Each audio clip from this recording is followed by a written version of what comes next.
The ballroom sparkled beneath towering golden chandeliers, their golden light cascading across the marble floor like liquid fire. Laughter and conversation filled the air, a symphony of wealth and elegance. Yet in one quiet corner a little girl stood alone.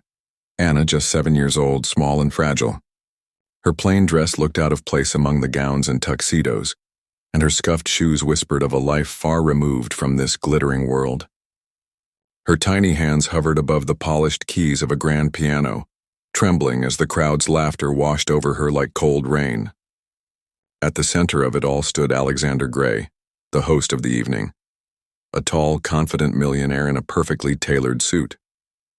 His deep voice boomed across the room, laced with mockery. "Play something for us, little one. If you can truly impress me, I'll adopt you." The crowd erupted into laughter, their amusement cruel and sharp. To them, it was a joke. But for Anna, those words weren't entertainment. To her, they were everything, a fragile door opening toward the life she had been praying for. Anna's story was not one of comfort. Abandoned as a toddler, she had spent years moving from one foster home to another, where neglect and hunger became familiar companions. Music was the only escape she had ever found. In a dusty corner of the old orphanage, among broken toys and forgotten furniture, she had discovered an old piano. She had taught herself to play, her small fingers learning to speak the language of her heart in soft, imperfect melodies. Under moonlight, when the world was asleep, Anna's music carried her dreams. Now here she stood, in front of strangers who saw her as nothing more than entertainment.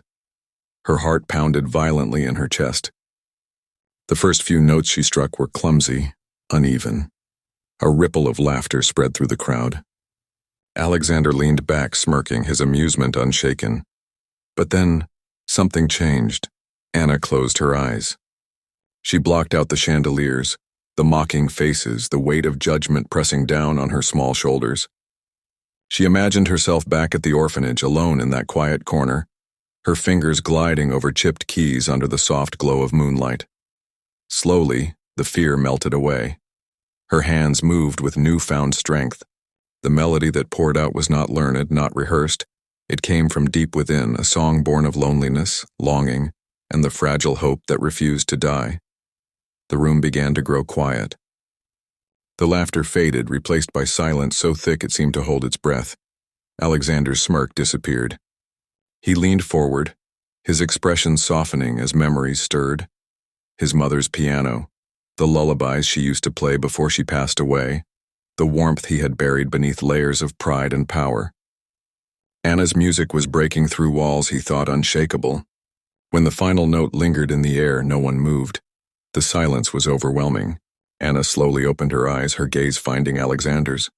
She wasn't just a scared orphan anymore, she was a brave soul demanding to be seen. Alexander rose from his chair and walked toward her, his steps slow and heavy.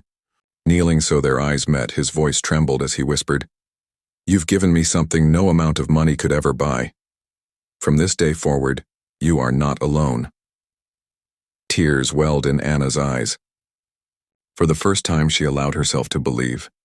That night, a cruel joke became something unforgettable. The beginning of a bond, a promise, and a reminder that love still has the power to rewrite destinies.